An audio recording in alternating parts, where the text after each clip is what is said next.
decisão para com arma, e agora bota falta de seriedade do governo aqui. Por sobre no começamento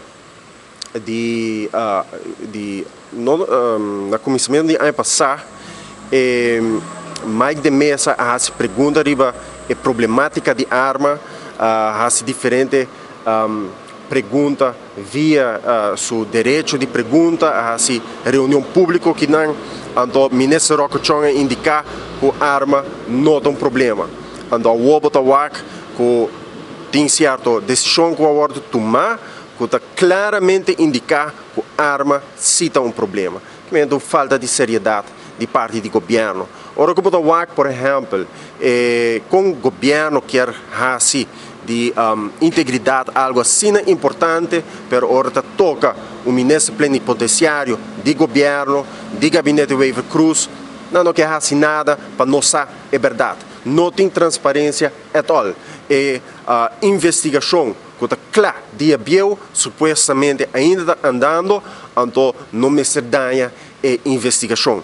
Então, mientras que está assim, que a papel sim, todo dia de o caso de Beni, sendo que o juiz não dicta dentro do caso ainda. É mais, o governo que explica o caso de Beni dentro do parlamento, em vez que guarda para o juiz dicta a sentença no caso de Beni. Pero é também mais leu. Porque a hora que por exemplo, o pressuposto 2023, há bem com várias medidas. Um está a aumentar a BBO, esse é o plano de governação para 2023, também o plano de governação para 2023, também uma introdução de um verkapte BTW, BTW eigenlijk na morte, para que para introduzir BBO na fronteira, onde que pode deduzir depois. Com outra palavra, é um BTW.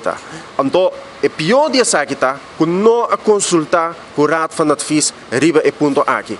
Então, ainda, governo, ministro Chomara, ministro Evelyn, também no parlamento, então está bisa, não, sobra o parlamento está juzga solamente riba lo qual está gasto, riba lo qual está